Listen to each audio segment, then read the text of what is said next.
2 जून 1947 जब दिल्ली के एक कमरे में करीब दर्जन भर लोग मिलकर करोड़ों लोगों का भविष्य लिखने जा रहे थे।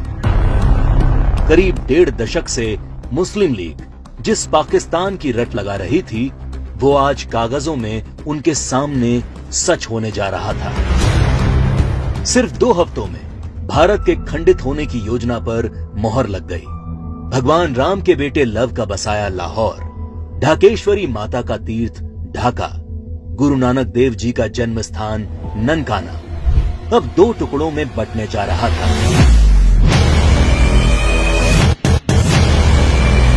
और अगर कोई इस विभाजन की योजना से अनभिज्ञ था, तो वो थी भारत की मासूम और निर्दोष जनता, जिस पर यह विभाजन कहर बनकर टूटने वाला था।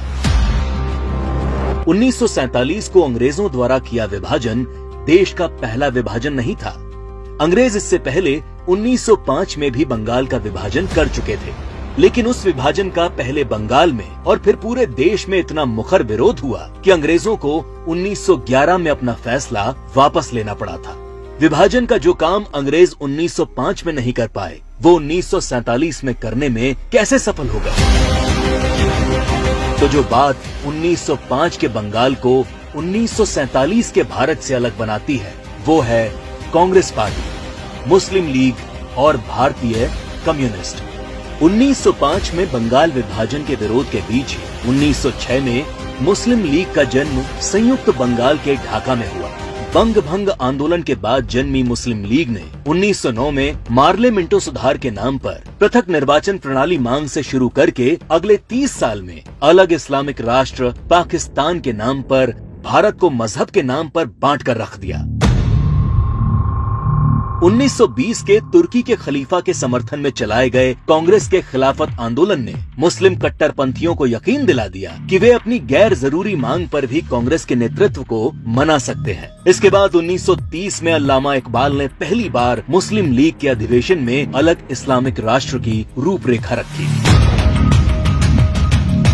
इकबाल की कल्पना के इस अलग इस्लामिक देश के लिए पाकिस्तान नाम सबसे पहले चौधरी रहमत अली ने प्रयोग किया। जब 1933 के तीसरे गोलमेज सम्मेलन में चौधरी रहमत अली ने पाकिस्तान अभी नहीं तो कभी नहीं नाम के पर्चे बांटे और करीब 7 साल बाद 1940 में लाहौर अधिवेशन में मुस्लिम लीग ने पहली बार पाकिस्तान नाम के अलग इस्लामिक देश का प्रस्ताव पास किया और 1947 में 10 लाख लोगों की लाश पर चढ़कर एक अलग इस्लामिक देश बना लिया।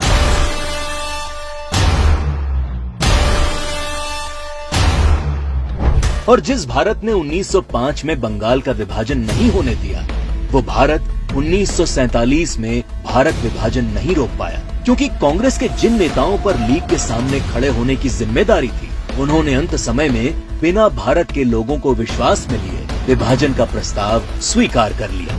देश तोड़ने के इस खेल में एक हिस्सा भारत के कम्युनिस्टों ने भी निभाया, जब कम्युनिस्ट नेताओं ने भारत को 14 राष्ट्रों का समूह बताते हुए भारत विभाजन को मुस्लिम राष्ट्र के आत्मनिर्णय का अधिकार बता दिया। साल 1945 में अग्रणी कम्युनिस्ट सिद्धांतकार कॉमरेड जी अधिकारी ने मुस्लिम लीग की मांग को न्याय संगत बताते हुए एक थीसिस दी।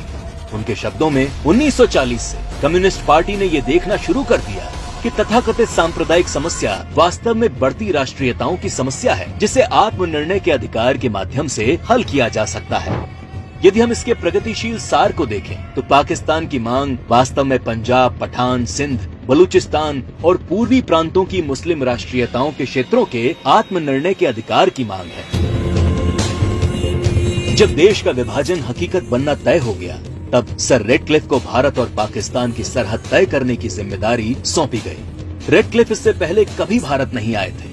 उन्हें भारत की सांस्कृतिक विरासत, सभ्यता, मूल्यों, तीर्थों के विषय में कोई जानकारी नहीं थी।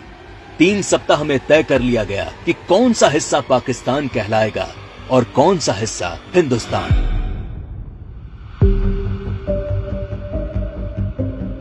सदियों से एक जैसे इतिहास, भाषा, बोली, खान पान लिए रह रहे लोग, गांव और शहर रातों रात 2 देश बन गए।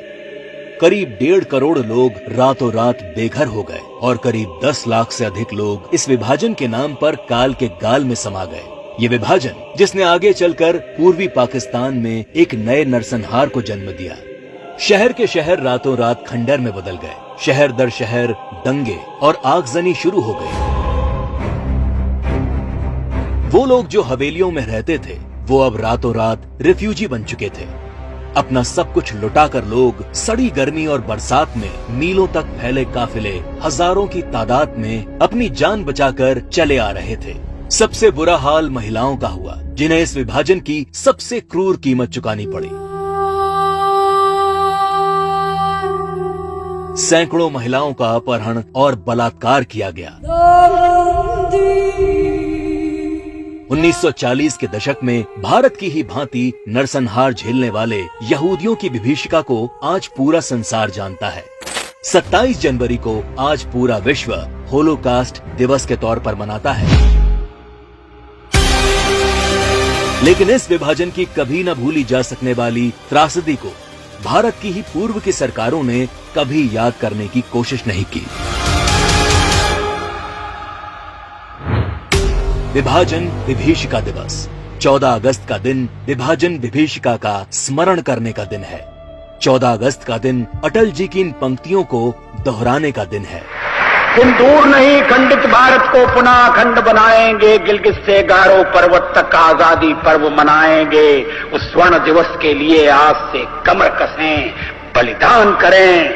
जो पाया उसमें खो न जाएं, जो खोया उसका ध्यान करें, जो खोया उसका ध्यान करें।